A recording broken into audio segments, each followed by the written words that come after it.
Damien Catani, bonjour. Bonjour. Vous êtes fondateur de Goalmap et lauréat du réseau Entreprendre. Alors nous allons parler du bien-être du dirigeant et plus largement du bien-être en entreprise.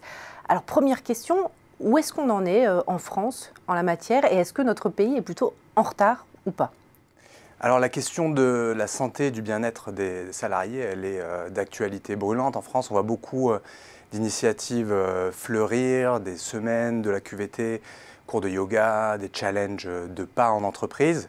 Alors si on voit toutes ces choses-là, ces initiatives naître, il ne faut pas oublier que la France est largement en retard, notamment par rapport aux pays nordiques, où on rembourse par exemple des applications de coaching santé, ou aux pays anglo-saxons, si on pense aux États-Unis par exemple, c'est 15 milliards de dollars d'investis chaque année dans le bien-être des collaborateurs.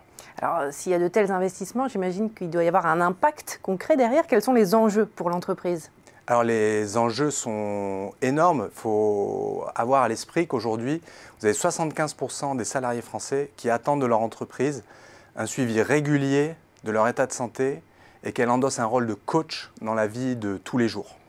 Et si l'entreprise a une responsabilité en la matière, elle a aussi un intérêt à s'occuper de ces sujets, puisque par exemple, après la culture d'entreprise et la rémunération, la politique bien-être d'une entreprise va être le premier critère qu'un jeune va choisir pour choisir une entreprise et y rester. On voit beaucoup de classements, les entreprises où il fait bon travailler, etc., qui doivent justement influencer effectivement les jeunes étudiants ou moins jeunes à choisir une entreprise. Alors, quels sont les outils à la disposition du dirigeant, de l'entrepreneur, pour améliorer ou faire en sorte que le bien-être de ses salariés soit optimal?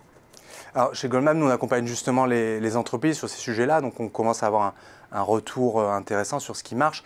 Ça peut être intéressant d'interroger les salariés, donc de faire des bilans d'auto-évaluation santé pour les sensibiliser et dégager les grandes tendances. Ensuite, mettre en place des initiatives.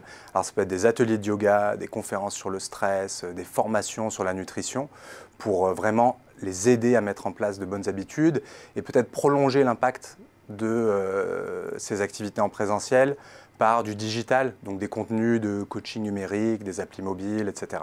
Alors, quid du dirigeant lui-même et de son propre bien-être?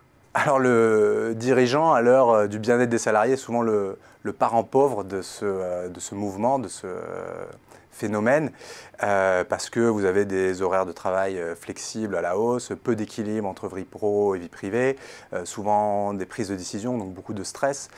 Chez Goalmap, on essaie d'appliquer ce qu'on prêche. Alors moi, si je peux donner 2 ou 3 petits conseils sur les habitudes que j'ai dans ma vie perso.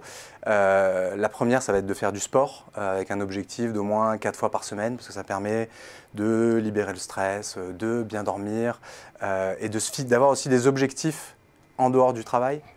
Le deuxième, pour moi, c'est la méditation. Je m'efforce de méditer chaque jour. Ça permet d'être plus focalisé. Ça demande combien de temps une séance de méditation? Vous pouvez commencer à 5 minutes. En fait, il faut mettre la barrière le plus bas possible pour pas qu'il y ait d'obstacles. Vous commencez par 2 minutes, 3 minutes, et puis après, vous pouvez faire 10, 15, 20 minutes. Ça va vous aider à être focalisé, à prendre des décisions et à éviter le multitasking, de changer en permanence entre les tâches. Vous allez avoir un travail plus dense.